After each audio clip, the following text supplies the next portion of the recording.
આમાં કોંગ્રેસમાં સારા પણ માણસો છે ને ખોટા પણ માણસો છે. આમ મને કહેવામાં કોઈ ખેદ નથી કે મારા રાજકીય ગુરુ શંકરસિંહ વાઘેલા. અમરીશ ડેર અને અર્જુન મોઢવાડિયા બહુ ટૂંક સમયમાં ભાજપમાં આવશે અને બાકી 7 ધારાસભ્યો કોંગ્રેસના ભાજપમાં જોડાઈ જશે, આવી વાતો ઘણા ટાઈમથી ચાલે. જ્યારે તમે જોડાયા ત્યારે પણ આ વાત ચાલતી હતી. દરરોજ 24 કલાક પાર્ટીમાં ઓક્સિજન વગર રહેવું એના કરતાં પછી કોઈક આપની રીતે રસ્તો કાઢવો સારો, એના માટે મેં રસ્તો કાઢ્યો છે. નમસ્કાર, આપ જોઈ રહ્યા છો ગુજરાત તક અને હું છું નિશિત રાજ્યગુરુ. અમારા વિશેષ કાર્યક્રમ મંચમાં આપનું સ્વાગત છે. દર અઠવાડિયે આ કાર્યક્રમમાં આપણે એક મહાનુભાવને બોલાવીએ છીએ, ગેસ્ટને બોલાવીએ છીએ, જેમની સાથે આપણે સવાલોના જવાબો મેળવવાનો પ્રયાસ કરીએ છીએ. એમને વેધક સવાલો પૂછીએ છીએ અને ગેસ્ટ એના જવાબ આપે છે. ખાસ કાર્યક્રમ આપના સૌ માટે.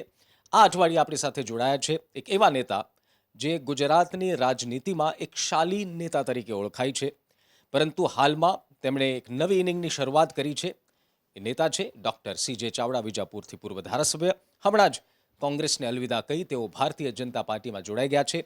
મંચમાં આપણી સાથે જોડાયા છે ડૉક્ટર CJ ચાવડા. ચાવડા સાહેબ, સ્વાગત છે અમારા શોમાં આપનું.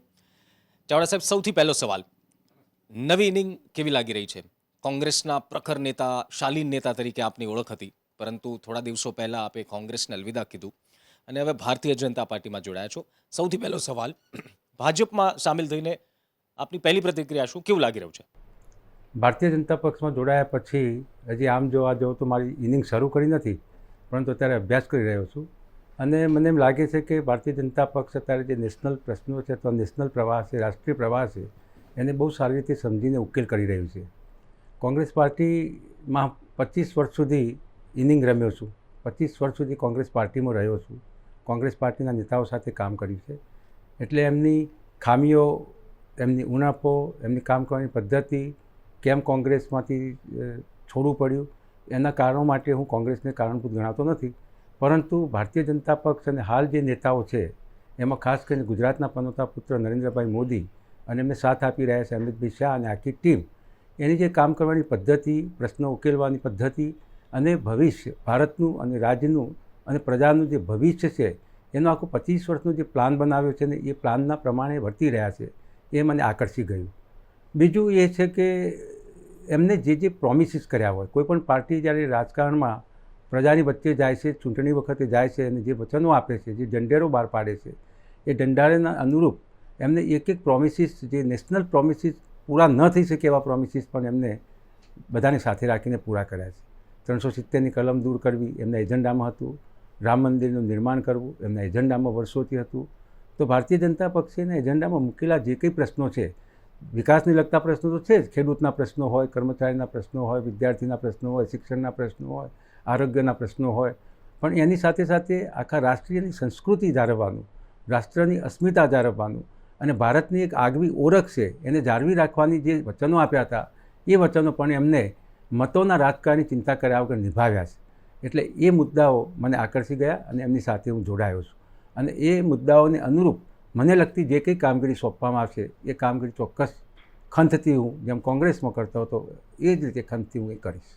અચ્છા, કોંગ્રેસની વાત કરીએ તો તમે ધારાસભ્ય તો સતત રહ્યા જ છો, પરંતુ લોકસભાની જે છેલ્લે ચૂંટણી પણ થઈ ત્યારે તમે કેન્દ્રીય મંત્રી અત્યારે અમિત શાહ છે, ગૃહમંત્રી, એમની સામે પણ તમે લડ્યા હતા. એટલે કોંગ્રેસ તરફથી જો કહેવામાં આવે કે એક નેતા તરીકે, કાર્યકર તરીકે તમને ઘણું બધું મળ્યું, છતાં તમે જ્યારે આજે કહી રહ્યા છો કે છોડવાનું કારણ કોઈ કોંગ્રેસમાંથી કશું છે નહીં અને તમે કશું એમના વિરુદ્ધ કહેવા નથી માંગતા, પરંતુ એક સંઘર્ષનો કોંગ્રેસનો સમય ચાલી રહ્યો છે. કારણ કે ભૂતકાળમાં પણ આપણે જોયું છે કે ભારતીય જનતા પાર્ટી માત્ર 2 સીટથી શરૂઆત કરી અને આજે કેન્દ્રની અંદર છેલ્લા 10 વર્ષથી સત્તામાં છે. આ સંઘર્ષના સમયમાં કોંગ્રેસનો સાથ છોડ્યો. અનેક કાર્યકર્તાઓ એવું કહી રહ્યા છે કે CJ ચાવડાને તો કોંગ્રેસે ઘણું બધું આપ્યું હતું. જી, એમાં હું આપને ધ્યાનમાં હશે કે રાજકારણમાં જોડાયો એ પહેલાં એક બ્યુરોક્રેટ તરીકે કામગીરી કરતો હતો. એડિશનલ કલેક્ટર તરીકે છેલ્લે મેં સેવાઓ આપી અને પેન્શનેબલ જોબ પણ નહોતી, ફક્ત 8-10 વર્ષની સર્વિસ હતી. તે છોડીને હું એક રાજકીય જીવનમાં જોડાયો. રાજકીય જીવનમાં જ્યારે બ્યુરોક્રેટ તરીકે અને એક IAS ઓફિસર થવાનું હતું એવા સમયે IAS ઓફિસર થવાને બદલે હું એક બ્યુરોક્રેટમાં જોડાયો અને ધારાસભ્ય બન્યો. કોંગ્રેસના ધારાસભ્ય તરીકે ગાંધીનગરમાંથી ચૂંટાયો, 2 વખત ચૂંટાયો અને ત્રીજી વખતે વિજાપુરમાંથી પણ ચૂંટાયો. અને આપે કહ્યું એમ 2019માં અમિતભાઈ શાહ જે ગૃહમંત્રી છે એમની સમક્ષ લોકસભાની ચૂંટણી પણ લડ્યો હતો. એટલે કોંગ્રેસે જ્યારે જે વખતે જ્યાં મારી જરૂર પડી ત્યાં ઉપયોગ કર્યો અને મેં એને સાથ અને સહકાર પણ આપ્યો અને વિશ્વાસથી કામ પણ કર્યું. પરંતુ જે ધ્યેય છે, એક બ્યુરોક્રેટ તરીકે, એક IAS ઓફિસર, એક 15 કે 20 વર્ષની કલેક્ટરશીપ છોડીને જ્યારે હું રાજકારણમાં આવ્યો છું ત્યારે કેટલાક ધ્યેય હોય, વ્યક્તિગત ધ્યેયો કરતાં જાહેર જીવનને લગતા ધ્યેયો વધારે હોય. અને છેલ્લે આપને ખ્યાલમાં હશે કે શંકરસિંહજી વાઘેલા જ્યારે મુખ્યમંત્રી હતા ત્યારે તેમના અંગત સચિવ તરીકે મુખ્યમંત્રીની ઓફિસમાં રહીને સમગ્ર ગુજરાતનો વહીવટ મેં જોયો છે. આખા ગુજરાત રાજકારણમાં, ભારતના રાજકારણમાં એક અનોખું સ્થાન ધરાવે છે. ચાહે આઝાદીની લડાઈ પહેલાંનું હોય, ચાહે આઝાદીની લડાઈ પછીનું હોય, પણ ગુજરાતનું એક આગવું સ્થાન છે. અને એ આગવા સ્થાનમાં ગુજરાતમાં જે રાજકીય નેતાઓ કોંગ્રેસ પાર્ટીમાં છે એ મને એમ લાગે છે કે ઊણા ઉતર્યા છે. એના કારણે અને બીજા ઘણા અનેકવિધ પ્રશ્નો હોય, પરંતુ હવે જ્યારે પાર્ટી છોડી છે ત્યારે એ અનેકવિધ પ્રશ્નોની ચર્ચા કરવા કરતાં મારે જીવનમાં જે કંઈ હાંસલ કરવું છે, ધારાસભ્ય પદ તો હાંસલ કર્યું છે, મેં લોકસભા પણ લડી ચૂક્યો છું, એટલે એ હાંસલ કરવું છે. એના કરતાં જે ધ્યેય સાથે રાજકારણમાં જોડાયા છીએ એ ગામનું, સમાજનું, રાજ્યનું, આપણા જીવનમાં જેટલું થઈ શકે એટલું વિકાસના કામોમાં આપણી એક આગવી પ્રિન્ટ મૂકીને રાજકારણમાં જઈએ એ આખરી ધ્યેય હતો અને છે. અને એના કારણે આજે જોડાયો છું. અને હાલ જે કંઈ પ્રશ્નો ચાલી રહ્યા છે ને ભારતીય જનતા પક્ષના આપણા નેતાઓ નરેન્દ્રભાઈ મોદી કે અમિતભાઈ શાહ કે ગુજરાતના મુખ્યમંત્રી જે કઈ રીતે આગળ વધી રહ્યા છે, જે કઈ રીતે વિકાસ રથને આગળ વધારી રહ્યા છે, એમાં ક્યાંક ને ક્યાંક મારો ફાળો રહે અને ગુજરાતમાં આપણું એક અનોખું સ્થાન ઊભું થાય, એના માટે ખાસ કરીને હું આવ્યો છું. નેતાજી, એક સવાલ એ છે કે તમે આટલા વર્ષોથી આમ તો કોંગ્રેસમાં રહ્યા અને થોડા સમયથી ભાજપમાં છો, બંને પક્ષ વચ્ચે આપને કેટલું અંતર લાગે છે? કારણ કે બિંગ જર્નલિસ્ટ, મીડિયામાં તો ઘણા બધા અલગ અલગ, પણ નેતા તરીકે તમને કેટલું અંતર લાગે છે? કેમ કે આટલા સમય તમે કોંગ્રેસમાં હતા, તેની કામ કરવાની પદ્ધતિ અને ભાજપમાં આવ્યા બાદ તમને આ પદ્ધતિમાં કેટલો બદલાવ લાગે છે? કામ કરવાની પદ્ધતિમાં ભારતીય જનતા પક્ષમાં એક છે કે ડિસિપ્લિનથી ચાલતો પક્ષ છે. ત્યાં ડિસિપ્લિન છે, ત્યાં કોઈ પણ વ્યક્તિ ગમે ત્યારે ગમે તે વસ્તુ બોલી શકતો નથી. જે રાષ્ટ્રીય પ્રવાહમાં અને હાલ જે રાષ્ટ્રના પ્રશ્નો ચાલતા હોય અથવા તો એને નક્કી કરેલા પ્રવક્તાઓને ભારતીય જનતા પાર્ટીમાંથી જે કંઈ ફીડિંગ થતું હોય એ પ્રમાણે જ પાર્ટીના વિચારધારા પ્રમાણે પ્રેસમાં પણ જવાબ આપવા, એ પ્રમાણે કામગીરી કરવી. કોઈ પણ વ્યક્તિ ગમે તેમ બોલી ન શકે. કોંગ્રેસ પાર્ટીમાં એ એમ કહે છે કે લોકશાહી છે એટલે કોઈ પણ વ્યક્તિ ગમે તે બોલી શકે, પરંતુ વાસ્તવમાં કોઈ વખતે પાર્ટીની વિચારધારાને નુકસાન થતું હોય અથવા તો પાર્ટીની ઇમેજ બગડતી હોય એટલી બધી સ્વતંત્રતા ન હોવી જોઈએ. એટલે એ કામ કરવાની જે પદ્ધતિ છે કોંગ્રેસ પાર્ટીમાં એ પદ્ધતિ અહીંયા નથી. એ વાતને સારી ગણો છો કે કેમ? કેમ કે કોંગ્રેસ આ વાતને દોહરાવતી હોય છે હંમેશા કે આ સ્વતંત્રતા કોંગ્રેસમાં છે, જ્યારે ભાજપમાં આ સ્વતંત્રતા એ સ્વતંત્રતા પરિપક્વ નેતાઓ, કોંગ્રેસ પાર્ટી અને કોંગ્રેસ પાર્ટીની વિચારધારાને આગળ લઈ જતા નેતાઓ, જેમ કે ભારતીય જનતા પાર્ટી અને એની વિચારધારાને આગળ લઈ જતા નેતાઓ, એને બોલવાની સ્વતંત્રતા હોવી જોઈએ. પરંતુ એક વ્યક્તિ જે ગ્રામ્ય કક્ષાનો કાર્યકર હોય એ ભારત કક્ષાની વાત કરે અથવા ભારત કક્ષામાં સામેના પક્ષને તોડી પાડે, એ નાના સરખા વ્યક્તિઓ માટે શોભાસ્પદ ન કહેવાય. ઘણી વખતે એક નાનો કાર્યકર કોંગ્રેસનો સીધા નરેન્દ્રભાઈ મોદી વિશે બોલે અથવા તો ભારતના જે અમિતભાઈ શાહ છે કે પુરુષોત્તમભાઈ રૂપાલા છે એમના વિશે નાનો કાર્યકર બોલે અને પછી એ કોંગ્રેસ પાર્ટી બોલી કે કેમ, એના અનુસંધાને જ્યારે ચર્ચા થાય ત્યારે કોંગ્રેસ પાર્ટીને નુકસાન થતું હોય તો એના સામે બોલવું હોય તો પરિપક્વ નેતા કોઈ બોલે, એને સ્વતંત્રતા હોવી જોઈએ. ચાહે ગુજરાત પ્રદેશ કોંગ્રેસ સમિતિનો પ્રમુખ પણ હોય, ન પણ હોય, પણ સરખા લેવલના નેતાઓ, સરખા લેવલના વિપક્ષના નેતાઓ કે સામે પક્ષના નેતાઓ સામે વાત મૂકે અથવા પ્રજા સમક્ષ મૂકે તો વ્યાજબી ગણાય. પણ એટલી બધી સ્વચ્છંદતા થઈ જાય અને ગમે તેમ પાર્ટી પોતપોતાની પાર્ટીને નુકસાન કરે એ વાત હોય તો ન ચલાવી લેવી જોઈએ, જેમ કે ભારતીય જનતા પક્ષ નથી ચલાવતું. કોંગ્રેસ તમને એવું શું ન આપી શકી જેના કારણે તમારો આટલા વર્ષે મોહભંગ થયો? કારણ કે તમે એકદમ દિગ્ગજ નેતા છો, વર્ષો સુધી કોંગ્રેસ સાથે સંકળાયેલા રહ્યા, લોયલ હતા તમે, પણ અચાનકથી શું થયું? કોંગ્રેસ પાર્ટીએ શું ના આપ્યું કરતાં શું નથી આપવાની એમાં પ્રશ્ન જ નથી. એટલા માટે કે આજે પણ કોંગ્રેસ પાર્ટીમાં તમારે જે ધારાસભ્ય હતો જ અને કોંગ્રેસ પાર્ટીમાં દંડક પણ હતો, એટલે કોંગ્રેસ પાર્ટીને જેટલા હોદ્દા આપી શકાય એ હોદ્દા આપ્યા જ છે. નથી આપ્યું એનો પ્રશ્ન નહોતો. પરંતુ હાલ આગામી 25 વર્ષનો જે મેપ છે, જે વિકાસનો મેપ છે, અથવા તો ભારતીય જનતા પક્ષે કહ્યું છે કે 1947 સુધીમાં અમે આ રીતે કરશું, અમે 5 ટ્રિલિયનની ઇકોનોમિક્સ ઊભી કરશું, અમે રોજગારીના પ્રશ્નો ઊભા નહીં રહે એ પદ્ધતિ ઊભી કરશું, અમે ઇકોનોમિકને સાઉન્ડ કરશું, અમે આ કરશું તે કરશું, જે કંઈ મુદ્દાઓ મૂક્યા 25 વર્ષના શાસનમાં શું કરશે એવું કોંગ્રેસ પાર્ટીમાંથી મુકાતું એવું લાગતું નથી. અને કોઈ 25 વર્ષનું કોઈ મેપ નથી. અને જે કોઈ આવે છે પ્રમુખ, એ પાર્ટીના એજન્ડા પ્રમાણે ચાલતા નથી, પણ પોતપોતાના એજન્ડા પ્રમાણે ચાલે છે. એ જે તે વખતે મારા તરફથી કોંગ્રેસ પાર્ટીમાં વાત પણ થતી હતી, પરંતુ પાર્ટી હાલ છેવટે હાઈકમાન્ડ, જે તે પાર્ટીનું હાઈકમાન્ડ હોય એ મહાન હોય છે, અને એ જે નિર્ણય લે એ પ્રમાણે કરવાનું થતું હોય છે. એટલે ગમતું હોય ન ગમતું હોય તો પણ જે તે વખતે કોંગ્રેસમાં હતો ત્યાં સુધી કોંગ્રેસ પાર્ટીએ જે હાઈકમાન્ડે નિર્ણય લીધા હોય એને અનુરૂપ જ મારે કામગીરી કરવી પડે, અને કરતો રહ્યો. આજે ભારતીય જનતા પક્ષમાં હું આવ્યો છું તો ભારતીય જનતા પક્ષનો હાઈકમાન્ડ કે ગુજરાતનું હાઈકમાન્ડ જે નિર્ણય કરે, સંગઠનની જે કંઈ નિર્ણય થાય, તો સરકાર જે કંઈ નિર્ણય કરે એ નિર્ણયમાં મારો સૂર નિર્ણય પહેલાં પુરાવી શકું, પણ નિર્ણય થયા પછી એના નિર્ણય પ્રમાણે મારે ચાલવું પડે. એટલે હાલ ભારતીય જનતા પક્ષમાં આવ્યો છું, ત્યાં મોહ ભંગ થયો નથી અને બહુ મોહ ઊભો થયો છે એવું પણ નથી. પરંતુ હાલ હવે આગામી 10 વર્ષમાં હું જે કંઈ કરી શકવાનો છું, મારી ઉંમર જોતાં હવે 10 વર્ષ જાહેર જીવનમાં એક્ટિવ રહી શકીશ. તો એ 10 વર્ષમાં મારો પણ વ્યક્તિગત જાહેર જીવનનો મેપ હોવો જોઈએ. એ મેપ પરિપૂર્ણ કરવો હોય તો ભારતીય જનતા પક્ષમાં જ થઈ શકે એમ છે, એટલા માટે જોડાયો છું.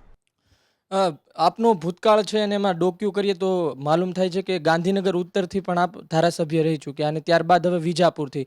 તો આ સીટ શા માટે બદલાવી? શું કોઈ દબાણ આવ્યું હતું કે પછી ડર હતો હારી જવાનો? એમાં 2017માં જ્યારે ઇલેક્શન થયું, 2012માં હું ઇલેક્શન નહોતો લડ્યો, કારણ કે ગુજરાત જે તે વખતે ગાંધીનગર જિલ્લા કોંગ્રેસ સમિતિનો પ્રમુખ હતો. એટલે 2012માં લડ્યો નહોતો. 2017માં જ્યારે લડ્યો ત્યારે 2012થી 17 અને પહેલાંના જે કંઈ આગેવાનો કોંગ્રેસના હોય એમની પણ ડિમાન્ડ હતી કે અમે લડીએ. ધારો કે નિશિતભાઈ વ્યાસ હતા કે અજીતસિંહજી વાઘેલા હતા, એ લડવાની ઈચ્છા એમની હતી. પરંતુ હું જ્યારે લડવાની વાત કરી 2017માં, ત્યારે બંને સંમતિ આપી કે સાહેબ આ વખત તમે લડો, વાંધો નથી, પણ અમને ચાન્સ પછી આપજો. તો 2017માં જીત્યા પછી મેં ટાઉન હોલમાં જાહેર પ્રોગ્રામમાં કહેલું કે 2022નું ઇલેક્શન હું ગાંધીનગરથી નહીં લડું, બીજી કોઈ પણ જગ્યાએથી, હિંમતનગર, વિજાપુર, બહુચરાજી, જે મારા ચોઈસના સ્થાનો હતા અને જ્યાં મારું કાર્યશૈલી અને મારી કાર્ય પદ્ધતિથી લોકો વાકેફ હતા, ત્યાંથી લડીશ. એટલે જાહેરમાં મેં પ્રોમિસ કરી હતું, અને જે તે વખતના સ્વર્ગીય નેતા અહેમદભાઈ પટેલને પણ પ્રોમિસ કરી હતું. પોલિટિક્સમાં પ્રોમિસ નિભાવવા એ બહુ અગત્યની બાબત હોય છે.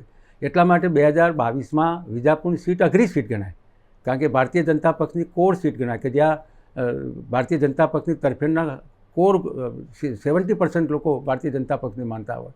ત્યાં જઈને જીતવું અઘરું પણ હતું, પણ તેમ છતાં ત્યાં નાયબ કલેક્ટર તરીકે કલેક્ટરી કરી હતી, નાયબ જિલ્લા વિકાસ અધિકારી રહ્યો હતો, જિલ્લા પ્રાથમિક શિક્ષણ અધિકારી રહ્યો હતો ત્યાં. એટલે મારી કામની અને લોકોમાં જે મારી ઇમેજ પડી હતી એના પર મને વિશ્વાસ હતો, એટલા માટે ત્યાં લડવા ગયો અને ત્યાં હું જીત્યો પણ ખરો. મારો એ સવાલ છે કે આપણે વાત કરીએ, તમે વર્ષો સુધી કોંગ્રેસમાં રહ્યા અને હવે જી. ભાજપમાં છો. કોંગ્રેસની આખી વિચારધારા છે અલગ છે, ભાજપની છે આખી અલગ છે, એકદમ વિપરીત. તો તમને લાગે છે કે હવે તમે ભાજપમાં આવ્યા છો તો તમારા જે વિચારધારા સાથે વર્ષોથી જોડાયેલા રહ્યા અને અત્યારે ભાજપની વિચારધારા છે, તો તમને કામ કરવામાં કોઈ પડકાર આવી શકે છે? આમ જોજો તો ગાંધી અને સરદારના ગુજરાતમાં, અને ગાંધી અને સરદારની વિચારધારા બધા પક્ષોએ સ્વીકારેલી વિચારધારા છે. આજે કોંગ્રેસ પાર્ટી પણ ગાંધી અને સરદારની વિચારધારા સ્વીકારે, એનાથી વધુ મજબૂતાઈથી ગાંધી અને સરદારની વિચારધારા પ્રમાણે તો ભારતીય જનતા પક્ષના લોકો ચાલે જ છે. કોંગ્રેસ એટલે શું? કોંગ્રેસ એટલે એમ કહેતા કે ગાંધી અને સરદારની વિચારધારા. તો ગાંધી અને સરદારની વિચારધારા ખાલી વિચારધારા રાખવી અને એનો અમલ કરવો, આ બેમાં બહુ તફાવત છે. તો ગાંધી અને સરદારની વિચારધારા પ્રમાણે હાલની ભાજપની સરકાર અને હાલના જે આપણા નેતા છે નરેન્દ્રભાઈ મોદીની આગેવાનીમાં જે ભારતની સરકાર ચાલી રહી છે, એ ચોક્કસપણે એક એક મુદ્દાનો ખ્યાલ રાખે છે. અને સરદાર વલ્લભભાઈ પટેલની ઇમેજ આખી જે છે એના કરતાં જે દબાયેલી ઇમેજ હતી એને ઊભી કરવામાં ભારતીય જનતા પક્ષે જેટલો રોલ ભજવ્યો એટલો કોંગ્રેસ નહોતો ભજવ્યો, એ આપણે બધા જાણીએ છીએ. આજે કેવડિયા ખાતે સરદાર પટેલનું સ્ટેચ્યુ ઓફ યુનિટી ઊભું કર્યું હોય, સરદાર પટેલના વિચારધારા પ્રમાણે રાજને મોડ આપવો હોય, રાજના વિકાસને મોડ આપવો હોય, તો એ બધું એનું આપણે જોઈ શકીએ છીએ. એટલે વિચારધારામાં બહુ તફાવત છે હું માનતો નથી, કારણ કે હું 25 વર્ષ ત્યાં પણ રહ્યો છું, અહીં પણ રહ્યો છું. ખાલી કામ કરવાની જે પદ્ધતિ હોય છે, જે નેતા આવે છે નેતાની કામ કરવાની પદ્ધતિ એ પોતાને અનુરૂપ કરતા હોય છે. એટલે હાલ હું જોઉં છું તો ભારતીય જનતા પક્ષના જે આપણા નેતાઓ છે અને જે કામગીરી કરી રહ્યા છે તે ભારતની લોકશાહીને, બંધારણને અનુરૂપ વધુ વાચા આપતી અને વધુ પ્રગતિશીલ બનાવતી અને વધુ પરિણામ આપતી હોય એવું મને ચોક્કસપણે લાગ્યું છે, એટલા માટે આવ્યો. 2019માં તમે લોકસભામાં અમિત શાહ સામે લડ્યા, તો શું તમને લાગે છે કે 2024 લોકસભામાં તમને ક્યાંક ભારતીય જનતા પાર્ટીમાં જોડાયા પછી ફાયદો થયો હોય તે લડાઈનો? એવું નથી. 2019માં તો જ્યારે હું કોંગ્રેસમાં હતો અને કોંગ્રેસમાંથી મને ઓફર કરવામાં આવી, હાઈકમાન્ડમાંથી ઓફર કરવામાં આવી અને મને ટોચની નેતાગીરીએ કહ્યું કે આપે લડવું પડશે. એ વખતે મેં ઘણા સેલિબ્રિટીના નામ પણ આપ્યા હતા કે આ સેલિબ્રિટીને લડાવો, પણ એમને એનો અસ્વીકાર કર્યો કે ના, આપ ધારાસભ્ય તરીકે ચાલુ છો, ગાંધીનગર વિસ્તારમાંથી ધારાસભ્ય છો અને અમે સર્વે પ્રમાણે જોતા આપ લડત આપી શકો એમ છો, જીતશો એમ તો કોંગ્રેસ પાર્ટી પણ નહોતી માનતી, હું પણ નહોતો માનતો, પણ કેટલી લીડ ઓછી કરવી એના માટે મને લડાવવામાં આવ્યો હતો અને ચોક્કસપણે એના કારણે હું લડ્યો, મજબૂતાઈથી લડ્યો હતો અને 2,60,000 કરતાં પણ વધારે મત એ વખતે 7 મત વિસ્તારમાંથી કુલ મેળવ્યા હતા. અને જે તે વખતે કોંગ્રેસ પાર્ટીની ઇમેજ જે મને આશાથી ટિકિટ આપી હતી, ચૂંટણી લડાવ્યો હતો, એ કોંગ્રેસ પાર્ટીની મેં આશા પરિપૂર્ણ કરી હતી.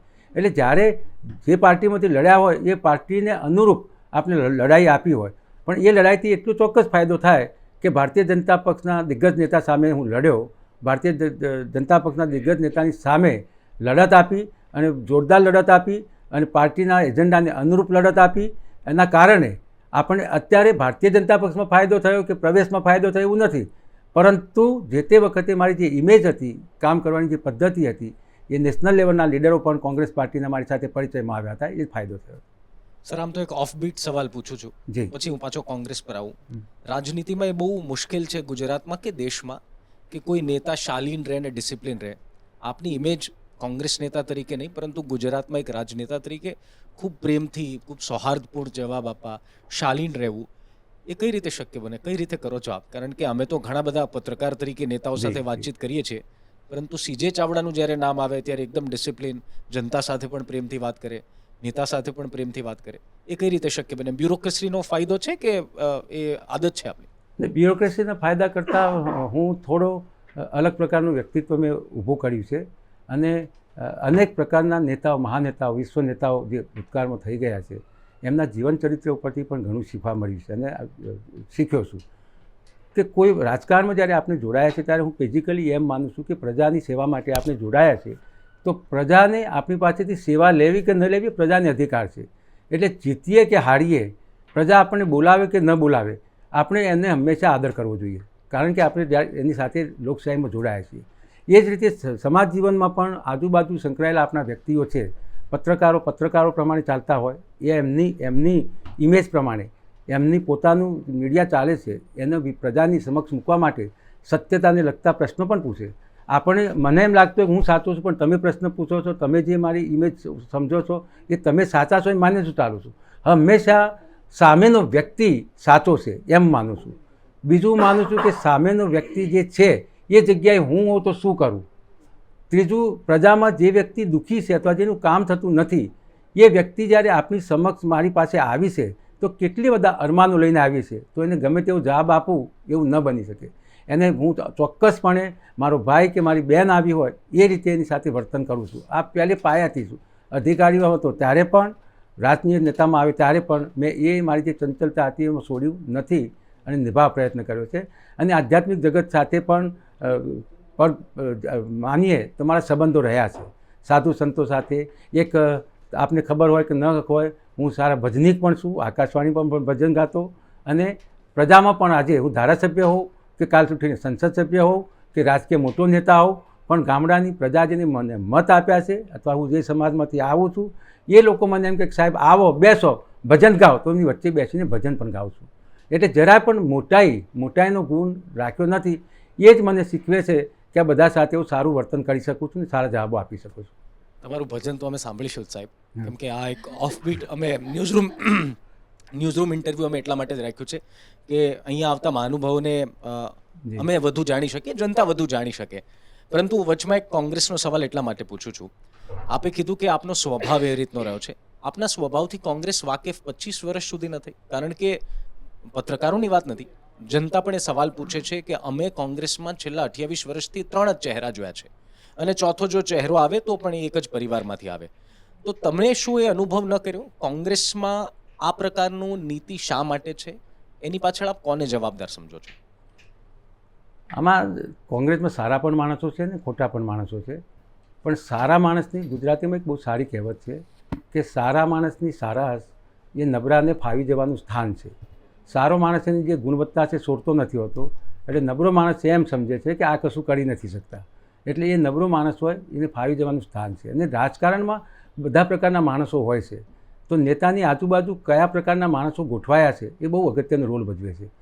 કોઈ પણ નેતા હોય, ધારો કે અત્યારે ગુજરાત પ્રદેશ કોંગ્રેસ સમિતિના પ્રમુખ શક્તિસિંહજી છે, ગઈકાલે જગદીશ ઠાકોર હતા, એના પહેલાં સિદ્ધાર્થ પટેલ હતા, એના પહેલાં અર્જુનભાઈ હતા, કે અહીંયા પણ જીતુભાઈ વાઘાણી હતા, કે આજે પાટીલ સાહેબ છે. તો એની આજુબાજુ ગોઠવાયેલો માહોલ કેવો છે, 24 કલાક જે ફરતો માહોલ છે, કઈ દિશામાં એમને લઈ જવા પ્રયત્ન કરી રહ્યો છે, એ બહુ અગત્યનો રોલ ભજવે છે. નેતા પરિપક્વ હોય તો આવો બધો માહોલ હોય, આવા 4 પ્રકારના માહોલ હોય, 8 પ્રકારના માહોલ હોય, તો પણ પોતાના ધ્યેય પ્રમાણે આગળ વધતો હોય છે. પરંતુ એ ધ્યેયને આગળ વધારવામાં આવા લોકોને નબળા પાડતા હોય છે. એટલે હંમેશા કોંગ્રેસમાં આવું થતું રહ્યું છે, એના કારણે આ બન્યું છે, એ કહેવામાં કોઈ વાંધા સરતું નથી.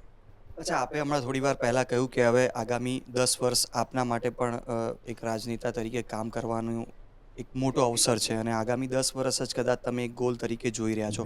તમારો ગોલ હવે શું છે? કારણ કે ધારાસભ્ય તરીકે તો કોંગ્રેસમાં તમે સતત રહ્યા જ છો.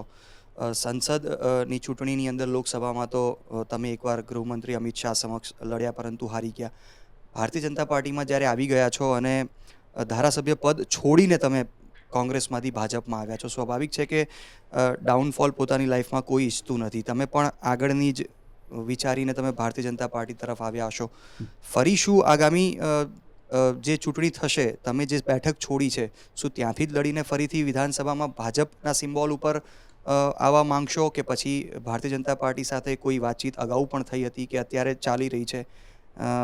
સાબરકાંઠા બેઠક માટે પણ તમારું નામ ચાલી રહ્યું છે, કદાચ તમને ટિકિટ મળી શકે છે. શું આ પ્રકારની કોઈ વાતચીત થઈ છે, અથવા તો તમારી ઈચ્છા શું છે? કેવી રીતે હવે જનતાની સેવા કરી શકશો? જો તમને ધારાસભ્ય તરીકે ટિકિટ નથી મળતી યા લોકસભાની ટિકિટ નથી મળતી, તો કેવી રીતે આગળ જશો? યા તો શું તમે લોકસભામાં જઈ રહ્યા છો? અગાઉ મેં કહ્યું એ પ્રમાણે ભારતીય જનતા પક્ષના હાઈકમાન્ડ સાથે જ્યારે વાત થઈ છે, ત્યારે મેં ક્યારેય એમ કહ્યું નથી કે મને કોંગ્રેસે કશું આપ્યું નથી અથવા કોંગ્રેસથી હું નારાજ છું, એમ ક્યારેય કહ્યું નથી.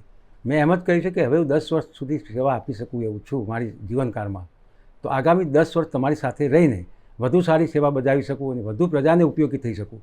મારી જે ક્વોલિફિકેશન છે, મારી જે લાયકાત છે, મારી કામ કરવાની પદ્ધતિ છે, હું 24 કલાકમાંથી 18 કલાક કામ કરી શકું છું અને સતત કામ કરો તો કરી શકું છું. આ પદ્ધતિ એમને પણ જોઈ છે, ભારતીય જનતા પક્ષના નેતાઓએ પણ જોઈ છે. વિધાનસભામાં વિપક્ષ તરીકે બેઠો હોઉં ત્યારે પણ એમને મારી શૈલી કામ કરવાની બધી જોઈ છે. ભૂતકાળમાં શંકરસિંહજી વાઘેલાની સરકારમાં બેઠો હતો ત્યારે પણ મારી કામ કરવાની પદ્ધતિ જોઈ છે. જ્યાં નાયબ કલેક્ટર તરીકે પ્રાંતગીરી કે આરડીસીનું કામ કર્યું ત્યાં પણ જોઈ છે. એટલે એ લોકોએ પણ એવું એક મને વિશ્વાસ આપ્યો છે કે તમારો ઉપયોગ અમે સારી જગ્યાએ કરશું કે જ્યાં તમે 10 વર્ષ સુધી સારી સેવા બજાવી શકો. બાકી અહીં લડવું કે ત્યાં લડવું, આ સંસદ સભ્ય થવું, ધારાસભ્ય થવું, એવી કોઈ વાત થઈ નથી. પણ મને ચોક્કસ વિશ્વાસ છે કે મારી બુદ્ધિ પ્રમાણે અને મારી કામ કરવાની પદ્ધતિ પ્રમાણે અને આગામી 10 વર્ષ જ્યારે મેં પાર્ટીને આપ્યા છે ત્યારે સારો મારો ઉપયોગ કરશે. અને એ ઉપયોગ સારો એટલે મારા માટે નહીં પણ પ્રજા માટે હું વધુ મહેનત કરી શકીશ ને પ્રજાની વધુ સેવા કરી શકીશ, એ ચોક્કસપણે મને માનું છું. અને કોઈ પણ ગમે તેટલો મહાન નેતા હોય, જ્યારે પાર્ટી બદલે ત્યારે એના જીવનકાળમાં કે એના રાજકીય જીવનમાં એક કલંક જેવું લાગતું હોય છે. તો એ પ્રજા પણ માને કે ના, આમને જે કર્યું હતું એ પરફેક્ટ કર્યું હતું ને બરાબર કર્યું હતું, એવી સેવાનો લાભ મને આપે એ વિનંતી કરું. અચ્છા, બંને વિકલ્પ જો ખુલ્લા રાખે ભાજપ તમારી સામે કે વિધાનસભાની પણ ટિકિટ અથવા લોકસભાની ટિકિટ, તમે કયો વિકલ્પ પસંદ કરશો? હું અહીંયા ગુજરાતની સેવા કરવા માગું છું અને ગુજરાતનો વિકલ્પ વધારે પસંદ કરીશ. જેમ નિશિતભાઈએ કહ્યું તેમ કે ખૂબ શાલીન નેતા છો, સંનિષ્ઠ ને કર્મનિષ્ઠ નેતા તરીકે કામ કર્યું છે. પક્ષ ચાહે કોઈ પણ હોય, તો આટલા સંનિષ્ઠ ને કાર્યનિષ્ઠ નેતાના રાજકીય ગુરુ કોણ છે? આમ મને કહેવામાં કોઈ ખેદ નથી કે મારા રાજકીય ગુરુ શંકરસિંહ વાઘેલા છે. એટલા માટે કે શંકરસિંહજી વાઘેલા જ્યારે મુખ્યમંત્રી હતા ત્યારે હું એમનો અંગત સચિવ તરીકે રહ્યો હતો અને શંકરસિંહજી વાઘેલાની સરકાર ગઈ એ પછી તરત મેં પણ એડિશનલ કલેક્ટરનું પ્રમોશન એક બાજુ હતું એ પણ સ્વીકાર્યું અને બીજી બાજુ મેં રાજીનામું આપ્યું હતું અને કોંગ્રેસ શંકરસિંહજી વાઘેલાની સરકાર સાથે પણ રહ્યો અને ગયા પછી એમની સાથે પણ જોડાયો રહ્યો. થોડો સમય મેં રાજપામાં પણ કામ કર્યું એમની સાથે અને પછી આખી રાજપા જ્યારે કોંગ્રેસમાં મર્જ થઈ ત્યારે કોંગ્રેસમાં આવ્યો અને 25 વર્ષ છેલ્લા 25 વર્ષથી કોંગ્રેસમાં કામ કર્યું. એટલે મારા રાજકીય ગુરુ શંકરસિંહજી વાઘેલા છે. વિજાપુરની બેઠક પર હવે આપ ભાજપને રિપ્રેઝેન્ટ કરશો. પક્ષ પલટા બાદ શું વિજાપુરની જનતા સીજે ચાવડાને સ્વીકાર કરશે? આમ જોવા જાવ તો વિજાપુરની જે 2022માં ચૂંટણી લડ્યો ત્યારે પણ પ્રજા તો ભારતીય જનતા પક્ષ તરફ હતી, પરંતુ એક વ્યક્તિગત ઇમેજને કારણે અને વ્યક્તિગત સંબંધોને અને વ્યક્તિગત કામ કરવાની પદ્ધતિ સાથે એઝ એ સીજે ચાવડા તરીકે પણ ઘણા બધા વોટ મને વ્યક્તિગત મળ્યા હતા, એના કારણે જીત્યો હતો. જે ભારતીય જનતા પક્ષમાં માનતા હોય અને એવા સમાજના લોકો કે જે સમાજ આખો અને આખો ભારતીય જનતા પક્ષ સાથે સંકળાયા હોય એવા સમાજના લોકોમાંથી પણ 25-30% મત મને જે તે વખતે મળ્યા હતા. ઉલટાનું એ લોકોમાં પણ આનંદ છે કે જે ભારતીય જનતા પક્ષની વિચારધારા સાથે સંકળાયેલી પ્રજાના લોકોએ પણ મને મત આપ્યા હતા અને કોંગ્રેસવાળાએ પણ આપ્યા હતા. આ વખતે 99% કોંગ્રેસના નેતાઓ બધા મારી સાથે ભારતીય જનતા પક્ષમાં જોડાયા છે. એઝ આ CJ ચાવડા મારી સાથે આવ્યા છે, મારી સાથે રહીને કામ કરવાના છે અને ભારતીય જનતા પક્ષની વિચારધારાવાળા લોકો તો મને મત આપશે જ. એટલે 100% ઇઝી બની જશે ત્યાં લડીશ તો. વાત એ પણ છે કે 2022ની વિધાનસભા ચૂંટણી પૂરી થઈ ત્યાં સુધી તો તમે કોંગ્રેસમાં જ હતા અને આ ચૂંટણીમાં કોંગ્રેસની સૌથી શરમજનક હાર થઈ છે. 17 ધારાસભ્યો ચૂંટાઈને આવ્યા. આપને શું લાગે છે, શું કાચું કપાયું? કોંગ્રેસની સ્થિતિ આ શા માટે થઈ? કારણ કે ત્યારે તમે કોંગ્રેસમાં હતા એટલે તમને ખબર જ હશે. શું જૂથવાદ કારણભૂત હતું કે પછી અન્ય કોઈ કારણ? આમાં પ્રજાનું જ્યારે મોડ હોય છે, એનો જે મૂડ છે અથવા પ્રજા જ્યારે દિશા બદલે છે લોકશાહીમાં, એની નાડ પારખવી રાજકીય નેતાને ખૂબ આવડત હોવી જોઈએ. એ રાજકીય નાડ પારખવામાં નરેન્દ્રભાઈ મોદી સાહેબ બહુ પારંગત છે. પરંતુ કોંગ્રેસના આગેવાનો જે જૂની ગરેડથી કામ પદ્ધતિ ચલાવતા હોય એ ગરેડમાંથી ઘણી વખત બહાર નથી આવતા અને એના કારણે પ્રજાનું જ્યારે અત્યારે મૂડ બદલાયું, જ્યારે કે અત્યારે હાલ પ્રજાનો મૂડ બદલાયો છે. આખી ગુજરાતની પ્રજા છે રામમય છે, શાંતિમય છે. આખા વિશ્વમાં તમે જોશો કે વિશ્વની પ્રજા યુદ્ધના વાદળો હેઠળ સવાયેલી છે અને એનો મૂડ તમે યુક્રેન જાઓ કે રશિયા જાઓ કે જાપાન જાઓ કે ચીન જાઓ કે અમેરિકા જાઓ કે ઇંગ્લેન્ડ જાઓ, ફ્રાન્સ, બ્રિટન, કેનેડા, કોઈ પણ જગ્યાએ જશો તો એને જે નેતાઓની જે ભાષા છે અથવા તો પ્રજા છે એ સતત ભયમાં છે કે ક્યારે પણ યુદ્ધ થશે અને ક્યારે યુદ્ધ થઈ શકે છે. ઇવન ઇઝરાયલ, હમાસ, પાકિસ્તાન, બધા જ દેશો યુદ્ધના વાદળ નીચે સવાયેલા એવું લાગે છે. પરંતુ ગુજરાત અને ભારતની પ્રજાનો જે મૂડ છે આખો નરેન્દ્રભાઈ મોદીની આગેવાનીમાં શાંતિમય અને રામમય બન્યો છે. બિલકુલ કોઈને ડર નથી કે યુદ્ધ થશે અથવા યુદ્ધ થશે તો આપણું શું થશે, યુદ્ધ થશે તો આપણે કોની સાથે રહેવું, કોની સાથે ના રહેવું, પ્રજામાં ક્યાંય ચર્ચા જ નથી. કારણ એ છે કે આપણે તો આખા વિશ્વનું યુદ્ધ મિટાવી શકીશું એવી તાકાતની ઇમેજ આખી ઊભી થઈ છે. એટલે પ્રજાનું મૂડ જ્યારે બદલાયો છે ત્યારે એ મૂડની દિશામાં પ્રજા સાથે રહીને કઈ રીતે મત મેળવવા એમાં કોંગ્રેસ ઊની પડે છે. સામાન્ય રીતે જનતા એ ચાવડા સાહેબ જાણતી નથી હોતી કે કોઈ એક મોટો નેતા પોતાનો પક્ષ છોડીને બીજા પક્ષમાં જાય છે કેવી રીતે. આમ તો બહુ ફ્રેન્ક ઇન્ટરવ્યૂ છે તમારી સાથેનું, તો થોડું એ પણ જણાવશો કઈ રીતે ભાજપમાં કોન્ટેક્ટ કોની સાથે થયો? કારણ કે આ બધી વસ્તુ તો આમ તો સામાન્ય રીતે નેતાઓ કહેતા નથી, પરંતુ કોંગ્રેસના એક મોટા નેતા અચાનકથી ભાજપમાં જતા રહે તો આપને એપ્રોચ ભાજપે કર્યો, આપ ખુદ ભાજપ પાસે ગયા, અમિત શાહને મળ્યા, મોદી સાહેબને મળ્યા, કઈ રીતનું આખું થયું ને અચાનક? કેમ કે હું સામાન્ય રીતે નેતાઓને કહેતો હોઉં છું કે વિચારધારા બદલાવાના સપના રાતના જ આવે છે અને સવારના એ સપના સાચા થઈ જાય છે. આપના કેસમાં હું એવું નહીં કહું કેમ કે આપની ઇમેજ નેતા તરીકેની અલગ છે, પરંતુ આ પ્રોસેસ કઈ રીતની રહી? શું ભાજપે તમને અપ્રોચ કર્યો હતો? તમે ભાજપ પાસે ગયા હતા? કોને મળ્યા હતા? બહુ સાચું કહું તો ભાજપે કોઈ અપ્રોચ કર્યો નથી કે મેં પણ કોઈને અપ્રોચ કર્યો નથી શરૂઆતમાં. પરંતુ આ પ્રક્રિયા છે 24 કલાકની પ્રક્રિયા કે 48 કલાકની પ્રક્રિયા નથી. કોઈ પણ વ્યક્તિ જ્યારે પક્ષ છોડે છે ત્યારે એના 4-5 કારણો જે પ્રજામાં હાલ ઉપસી આવ્યા છે કે ઈડીનો ડર હશે, કે CBIનો ડર હશે, કે ઇન્કમ ટેક્સનો ડર હશે, કે કોઈ ફાઇલો ચાલતી હશે અથવા તો કોઈ લોભ લાલચ કે કોઈ જમીનની ફાઇલો હશે એને કરાવવું હશે. આવી જે પ્રજામાં જે વાતો છે એ વાતોને પક્ષાંતરને કંઈ લેવા દેવા નથી. એટલા માટે કે ઈડી, CBI કે IT છે એ નેશનલ લેવલના પ્રશ્નો છે ને જે તે એજન્સીનો પ્રશ્ન છે અને હું ત્યારે જ એને કિન્નાખોર ગણાવી શકું. હું મારી પાર્ટીમાં પણ કહેતો કે એ કિન્નાખોર છે એવું ક્યારે ગણાય કે ઈડી કે CBI કે IT આપણા ત્યાં આવે અને ખાલી હાથે પાછા જાય અને એને પણ એમ થાય કે અમે ખોટા આવી ગયા તો તમારા ઉપર કિન્નાખોર પાર્ટીએ અથવા તો સામેના પક્ષે અથવા તો કોઈ વ્યક્તિએ કરી છે એવું કહેવાય. પરંતુ જ્યારે IT આવે કે CBI આવે કે ઈડી આવે ત્યારે તમે સકંજામાં ફસાવો જ છો.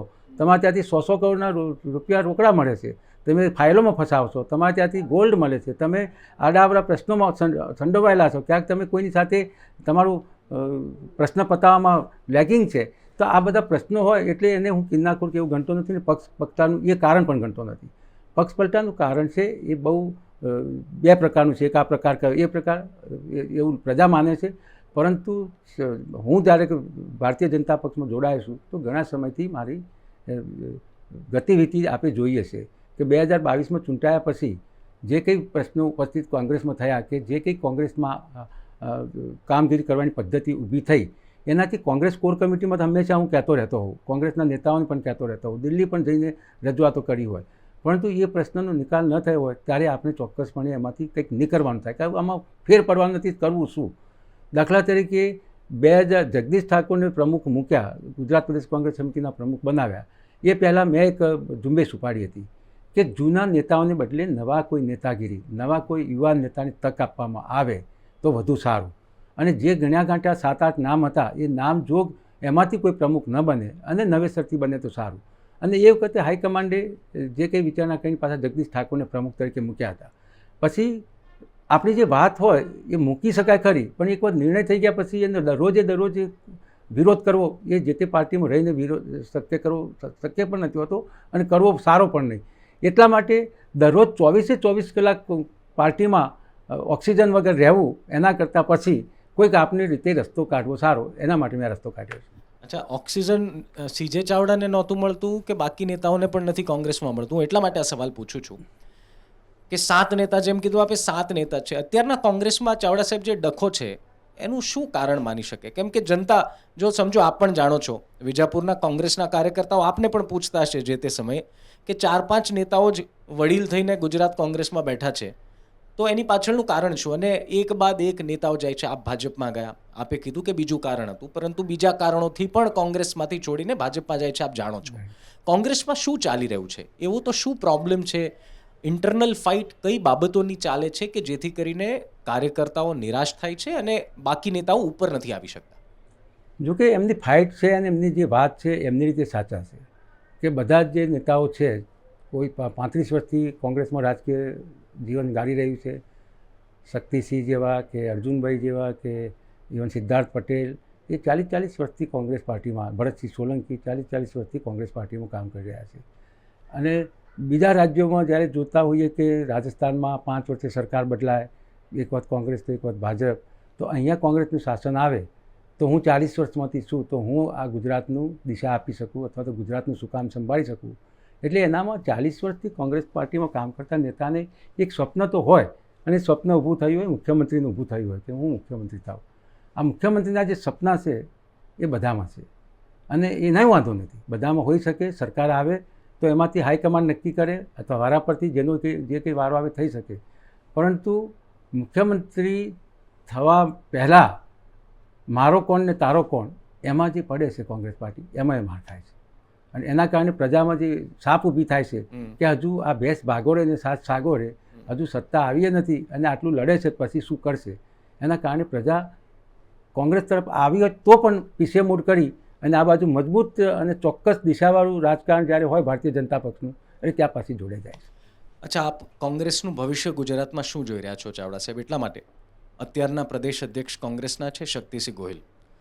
શક્તિસિંહ ગોહિલને અંદરના જ કેટલાક કાર્યકર્તાઓ અને કેટલાક એક્સપર્ટ પણ પ્રવાસી પ્રદેશ પ્રમુખ તરીકે સંબોધે છે, કારણ કે મોટા ભાગે દિલ્હીમાં રહે છે. ગુજરાતમાં કોંગ્રેસનું ભવિષ્ય સીજે ચાવડા શું જોઈ રહ્યા છે? અત્યારે હાલ તો ગુજરાતમાં તો ઠીક, પણ ભારતીય જનતા પક્ષે જે કામગીરી કરી છે ને જે મૂવ ઊભી કરી છે, આખા દેશમાં જે પ્રવાહ ઊભો કર્યો છે ને પ્રજાના માનસમાં નરેન્દ્રભાઈ મોદીએ જે પ્રિન્ટ ઊભી કરી છે, એ પ્રિન્ટના કારણે તાત્કાલિક તો કોંગ્રેસે સત્તા ઉપર ગુજરાતમાં આવવું ખૂબ જ અઘરું છે. આગામી 10 વર્ષ સુધી ગુજરાતમાં કોંગ્રેસે સત્તા પ્રાપ્ત કરવી એ ખૂબ અઘરી વસ્તુ છે.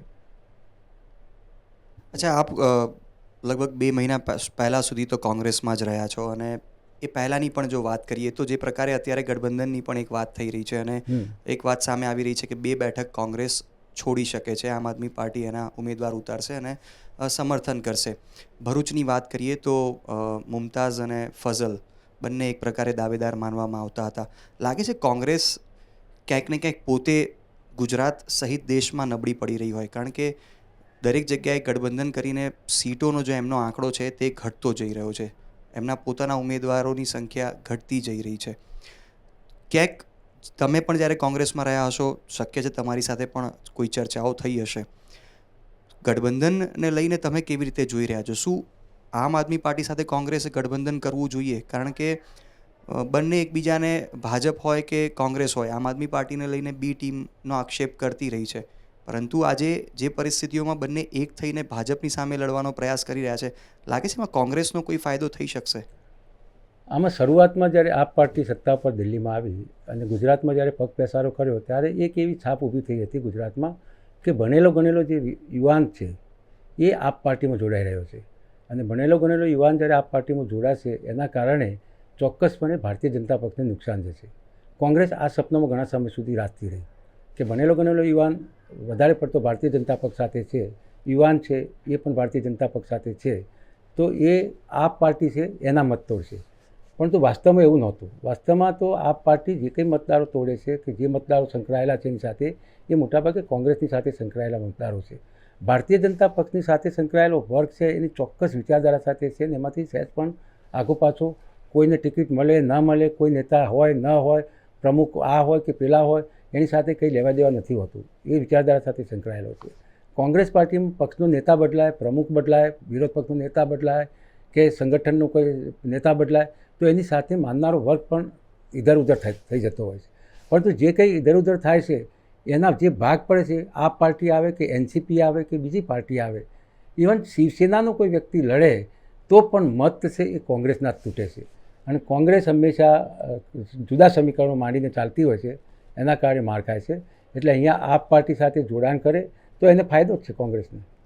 અચ્છા, જવાહર ચાવડા જે પહેલાં કોંગ્રેસમાં હતા અને પછી પછી ભાજપમાં. ભાજપમાં આવ્યા અને ધારાસભ્ય બન્યા, મંત્રીમંડળમાં પણ સ્થાન મળ્યું હતું, પરંતુ આ વખતે એના મંત્રીમંડળમાં એમને સ્થાન ન મળ્યું. ઘણા બધા એવા કોંગ્રેસના નેતાઓ છે જે ભાજપમાં આવ્યા, ચૂંટણી લડ્યા અને ધારાસભ્ય બન્યા. અત્યારે ઘણા બધા મંત્રીમંડળમાં પણ કેટલાક લોકો છે જ. જ્યારે તમે પણ પક્ષ છોડ્યો અને ત્યારે પણ કેટલાક નેતાઓ સાથે આપની વાત થઈ હશે, કારણ કે કોંગ્રેસના જે પણ નેતા છે આપના તમામ સાથે સંબંધો ખૂબ જ સારા પણ રહ્યા હશે. કોઈએ કોઈ ડર વ્યક્ત કર્યો કે આ પ્રકારનો નિર્ણય ન લેવો જોઈએ, ક્યાંય એવું ના થાય કે હાંસિયામાં ઢકેલાઈ જશો? કારણ કે ભારતીય જનતા પાર્ટીમાં પણ એક લાંબી લાઈન તો છે જ. અત્યારે વાત થઈ રહી છે કદાચ તમે ફરીથી વિધાનસભાની ચૂંટણી લડી લો, ફરીથી લોકસભાની ચૂંટણી લડી લો, પણ જો બંને જગ્યાએથી ચૂંટણી લડવાની તક ન મળે તો શું કોઈએ કોઈ એવી વાતચીત કરી હતી કે આવો નિર્ણય ન લેવો જોઈએ, કારકિર્દી ખતમ થઈ જશે? કારણ કે હવે આપ પોતે પણ કહી રહ્યા છો 10 વર્ષની વાત છે, જો ટિકિટ ના મળે બંને જગ્યાએથી તો પછી શું ઓપ્શન રહી જાય? ને ટિકિટ ન મળે તો પણ સંગઠનમાં જવાબદારી સોંપવામાં આવશે. એમાં એવું નથી કે ટિકિટ લઈને ધારાસભ્ય તરીકે હું રહીશ તો જ કામ કરી શકીશ, પરંતુ જે સરકાર જેની ચાલી રહી છે, જે પ્રવાહમાં કામગીરી ચાલી રહી છે અને જે રીતે નેતાઓ આજે કામ કરી રહ્યા છે એ કામગીરી કરવામાં ક્યાંક ને ક્યાંક તો મને સ્થાન મળવાનું જ છે. ચાહે સંગઠનો મળે, ચાહે ધારાસભા મળે, ચાહે લોકસભા મળે. કોન્ફિડન્સ ક્યાંથી આવે છે કે ક્યાંક ને ક્યાંક સ્થાન મળશે? રાજકીય જીવનમાં જ્યારે હું એક પક્ષમાંથી બીજા પક્ષમાં જાઉં છું તો બીજા પક્ષ જ્યારે મને સ્વીકારે છે ત્યારે એ ચોક્કસપણે એ પણ વિચારે છે કે આવનાર વ્યક્તિને મારે ક્યાં ઉપયોગ કરવો, અને હું પણ જ્યારે જઈ રહ્યો છું ત્યારે મારો ક્યાં ઉપયોગ થશે એનો પણ મેં પણ વિચાર કર્યો હોય. અને સરવારે એ બધો વિચાર જ્યારે પ્રજા જીવનના પ્રવાહોમાં પ્રજાના વિકાસ માટે પ્રજાની વાત લઈને જ્યારે આપણે જતા હોઈએ ત્યારે પ્રજાની વધુ વાત એક જ વ્યક્તિ જુદા જુદા પ્રકારે કરે અથવા એક જ વાત જુદી જુદી રીતે મૂકાતી હોય અથવા એક જ વાતને જુદી જુદી રીતે વિચારાતી હોય. હું એમ કહું કે પ્રજાની સેવા કરવા માટે હું જઈ રહ્યો છું તો આપ એમ પણ વિચારી શકો કે પ્રજાની સેવા તો કોંગ્રેસમાંથી ક્યાં નથી થતી, પ્રજાની સેવા તો ઘર બેઠા પણ ક્યાં નથી થતી. પરંતુ વધુ સુદૃઢ રીતે, વધુ સારી રીતે અને આપણી બુદ્ધિ પ્રમાણે અને આપણી બૌદ્ધિક કૌશલ્ય પ્રમાણે, આપણી કામ કરવાની પદ્ધતિ પ્રમાણે અને આપણે જાતને જ્યારે ઘસવી જ છે તો સારા કામમાં અને વધુ સારા કામમાં કેમ ન ઘસવી એવો વિચાર કરીને જ્યારે હું ચાલી રહ્યો છું ત્યારે, અને મારી વાત સાથે આપ સંમત થશો તો હું ફક્ત ને ફક્ત મારા વ્યક્તિગત વિકાસ કરતાં મારી સાથે 25 વર્ષથી સંકળાયેલા વ્યક્તિઓ, પ્રજા જીવનના, સામાજિક જીવનના, ધાર્મિક જીવનના જે કોઈ વ્યક્તિઓ સીજે ચાવડા કંઈક કરશે, કંઈક સારું કરશે, આપનું પણ ભલું થશે એવું જેટલા લોકો સંકળાયેલા છે એવા લોકોની ક્યાંક ભલાઈ કરવામાં વિપક્ષમાં રહેવાને કારણે ઉણપ રહી ગઈ છે. સાચા અર્થમાં સાચો વ્યક્તિ હોય તો પણ એની પ્રગતિ કરાવી શક્યા ન હોઈએ તો એ સમાજ કે એ દબાયેલો વર્ગ કે એ ગામ કે ગામના પ્રશ્નો કે એ વ્યક્તિ જે મારી સાથે સંકળાયેલા છે એના માટે હું 10 વર્ષ અગરબત્તીની જેમ ગાળી શકું એ જ મારો ધ્યેય છે, બીજું કંઈ. સ્વાભાવિક છે કે પ્રજાની જો સેવા કરવી હોય તો પોલિટિક્સમાં જવું પડે એવું ઘણા બધા લોકો હવે તો માનતા થઈ જ ચૂક્યા છે. તમે પણ જે રીતે ધારાસભ્ય તો છો જ, કોંગ્રેસમાં રહ્યા, પરંતુ પ્રજાની સેવા કરવા માટે સત્તામાં જવું પડે, સરકારનો હિસ્સો બનવું પડે. જો ધારાસભ્ય ફરીથી તમે બનો છો, બાય ઇલેક્શનમાં ફરીથી ભારતીય જનતા પાર્ટીના સિમ્બોલ ઉપર ચૂંટણી લડો છો, તો મંત્રી પદ મળવું નક્કી સમજવાનું? નક્કી સમજવાનું એવું તો કોઈના હાથમાં હોતું નથી. હાઈકમાન્ડ જ્યારે વિચાર કરતી હોય છે અથવા ચૂંટણીઓ થયા પછી પણ કોણે મંત્રી બનાવવા ન બનાવવા એ અનેક વિવિધ રીતે પ્રશ્નો ઊભા થતા હોય છે અને એનું સોલ્યુશન હાઈકમાન્ડ કરતી હોય છે. એટલે આપણું ધારાસભ્ય તરીકે ચૂંટણી લડાવી, આપણે જીતવું, આપણે જીત્યા પછી મંત્રી બનવું, ન બનવું, મંત્રી બન્યા પછી કયું ખાતું આપવું, ન આપવું, ખાતું આપ્યા પછી કામગીરી સારી થશે કે ન થશે, આ બધા પ્રશ્નો ભવિષ્યના અને હાઈકમાન્ડ સાથે સંકળાયેલા પ્રશ્નો છે. પણ હું ચોક્કસપણે માનું છું કે મારી જે કામ કરવાની પદ્ધતિ છે, મારી જે ઇમેજ છે, એ ઇમેજ પ્રમાણે ભારતીય જનતા પક્ષ મારો સારામાં સારી રીતે સારી જગ્યાએ જ ઉપયોગ કરશે. અચ્છા, આમ આદમી પાર્ટી તમને ગુજરાત માટે કેટલી ચેલેન્જિંગ લાગી રહી છે? કારણ કે એટલીસ્ટ જ્યારથી એક્ઝિસ્ટ થઈ છે, બીજેપીના અંદર કંઈક ને કંઈક ઇશ્યુઝ જોવા મળી રહ્યા છે, કાં તો વિચારતા તો કરી જ નાખ્યા છે. આપના મતે કેટલી ચેલેન્જિંગ છે આ પાર્ટી? ચેલેન્જિંગ હતી, પણ હવે કંઈ ચેલેન્જિંગ રહી નથી. એટલા માટે કે ચેલેન્જિંગ જ્યારે હતી ત્યારે એક પ્રજામાં એક ઇમેજ ઊભી કરી હતી કે નવા યુવાનો આવશે અને નવી નીતિ લઈને આવશે, નવા પ્રશ્નો સોલ્યુશન કરશે, બિન ભ્રષ્ટાચારી રહેશે, બિન સાંપ્રદાયિક રહેશે. આ બધા ઘણા બધા પ્રશ્નો પ્રજાના મગજમાં ઊભા થયા હતા અને એવી આશા ઊભી થઈ હતી. પરંતુ જે દિલ્હીના રાજકારણમાં જોયું, કેજરીવાલથી માંડીને તમામ નેતાઓ જ્યારે અત્યારે જેલમાં જઈ રહ્યા છે અથવા જેલમાં જવાના હોય એવા પ્રશ્નો અને એવા ભ્રષ્ટાચારો એમને કર્યા છે, ત્યારે જે ઇમેજ હતી એ તૂટી ગઈ. એટલે તમે જે કેજરીવાલ અન્ના હજારેની સાથે હતા, એ કેજરીવાલ હવે રહ્યા નથી, પ્રજાને ચોક્કસપણે થઈ ગયું. અને એ પણ થઈ ગયું કે વાત કરવી બહુ સહેલી છે, પણ અમલમાં મૂકવું બહુ અઘરું છે. એટલે વાતો તો ત્યારે બધા કરતા હતા કે હું આવીશ એટલે ભ્રષ્ટાચાર દૂર કરી દઈશ, હું આવીશ એટલે આમ કરીશ, હું યુવાનોને રોજગારી આપી દઈશ, હું ભારતને પ્રગતિશીલ બનાવી દઈશ, દિલ્હીને પ્રગતિશીલ બનાવી દઈશ, દિલ્હીના ઘર ઘરે દવાખાના, ડૉક્ટર ઘેર જશે, દર્દીને ડૉક્ટરના ત્યાં નહીં આવવું પડે. આ બધી વાતો કરી હતી, સારી લાગતી હતી. એટલે એ વખતે અરમાનો હતા, આશાઓ હતી પ્રજાને, એ એના પર પાણી ફરી વળે છે. એટલે હવે આપ પાર્ટી ગુજરાતમાં કંઈક કરીને દેખાડશે એવું લાગતું નથી. અચ્છા, કોંગ્રેસના તો તમામ નેતાઓ આપના મિત્રો જ હશે. જી. શું કોઈ આપના સંપર્કમાં ખરું, યા તો આપ એમના સંપર્કમાં ખરા કે આગામી દિવસમાં એમને પણ તમે ભાજપ તરફ લઈ આવો? કારણ કે આપ જે રીતે કહી રહ્યા છો 2047નો એક રોડમેપ ભારતીય જનતા પાર્ટી મૂકી રહી છે. આપ જ્યારે કોંગ્રેસમાં પણ હશો ત્યારે પણ આ ચર્ચાઓ આપના બીજા સાથીદારો સાથે થતી હશે, બીજા કોંગ્રેસના નેતાઓ સાથે થતી હશે. શું કોઈ નેતાઓ કોંગ્રેસના આપના સંપર્કમાં યા ભારતીય જનતા પાર્ટી તરફથી શું આપને એવું કંઈ કહેવામાં આવ્યું છે કે કેટલાક નેતાઓ બીજા પણ સારા હોઈ શકે જેમને તમે સંપર્ક કરો અને જો તેઓ આવવા ઈચ્છતા હોય? કારણ કે ભારતીય જનતા પાર્ટી કહે છે કે જે અમારી વિચારધારાઓથી જોડાય તેનું સ્વાગત તો છે જ. તો શું આગામી દિવસમાં તમે કોઈ નેતાને ભારતીય જનતા પાર્ટી તરફ લાવી શકો છો? કારણ કે વચ્ચે ઘણા બધા નેતાઓની પણ વાત સંભળાતી જ રહી છે કે જે 17નો આંકડો હતો વિધાનસભામાં એ ઘટ્યો જ છે. શું હજુ પણ એમાંથી કોઈના સંપર્કમાં તમે પોતે પણ ખરા?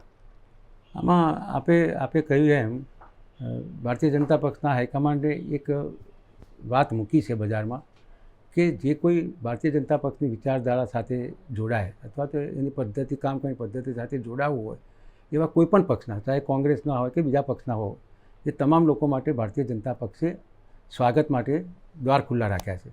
એટલું જ નહીં, એમને એવા નેતાઓને આકર્ષવા માટે અથવા વાત જાણવા માટે અથવા તો વાત જાણીને એ નેતા આ પાર્ટીમાં આવીને આપણે અનુરૂપ કામ કરશે કે કેમ, એના માટે એક સ્ક્રુટિની કમિટી પણ બનાવી છે.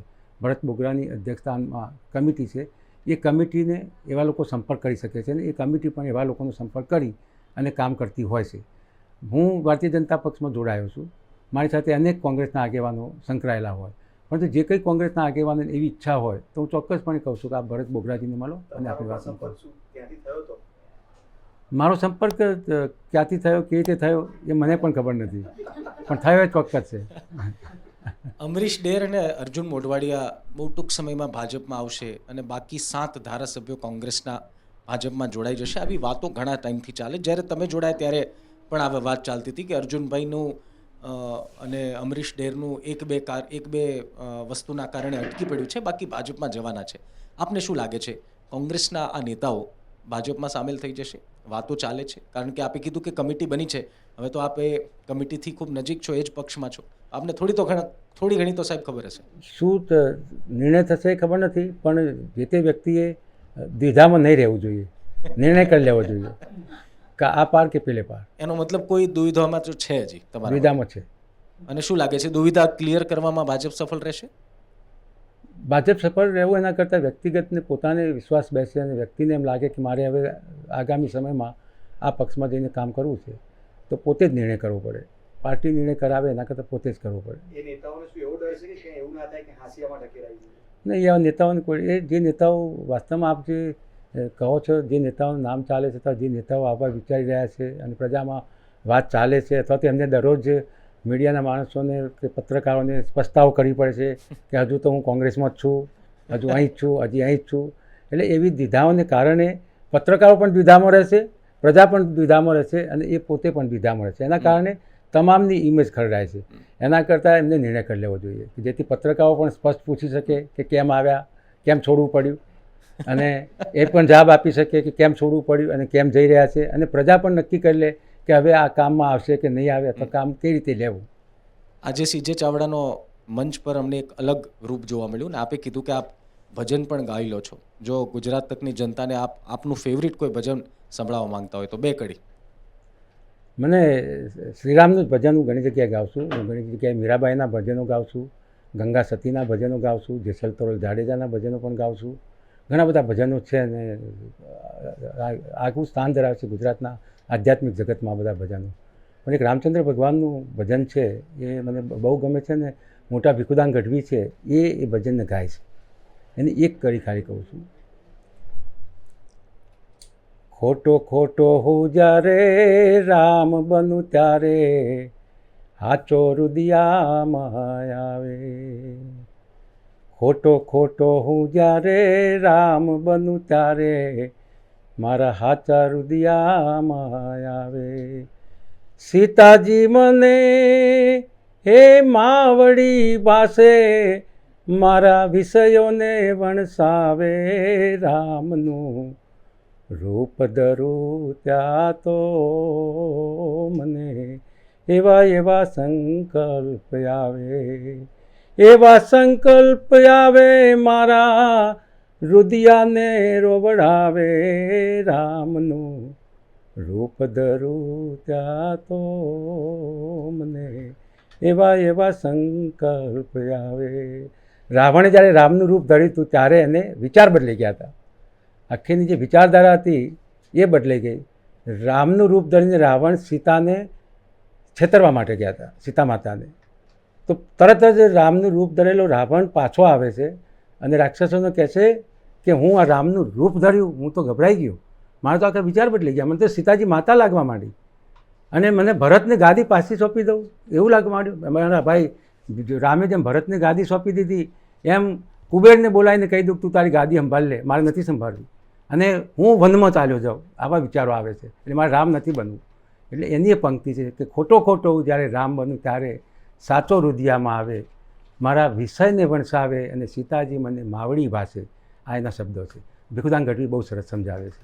અને આવા ગુજરાતની ભાતીગર ગુજરાતમાં જુદા જુદા પ્રજા જીવનમાં, જુદા જુદા સામાજિક જીવનોમાં, જુદા જુદા ધાર્મિક વિચારધારાઓમાં અને જુદી જુદી ધાર્મિક વિચારધારાઓમાં રાજથી આપણી ગુજરાતની પ્રજામાં સુખ શાંતિ અને સમૃદ્ધિ વધે, શાંતિમય જીવન જીવી શકે, એ જ આપના માધ્યમ દ્વારા ગુજરાતની પ્રજાને મારો સંદેશ છે. ખૂબ ખૂબ ધન્યવાદ સર અમારી સાથે જોડાવા બદલ. અને મને લાગે છે કે તમે આજે ભજન અમને સંભળાવ્યું એ પછી એમને લાગે છે આ ફિલ્ડ ખોટું પકડાઈ ગયું લાગે છે રાજનીતિ. આપ એટલું સરસ 10 વર્ષ ભજન ગાઓ પછી છો. જ કરશું. અને મને લાગે છે રૂપાલા સાહેબ સાથે આપની જોડી જામશે.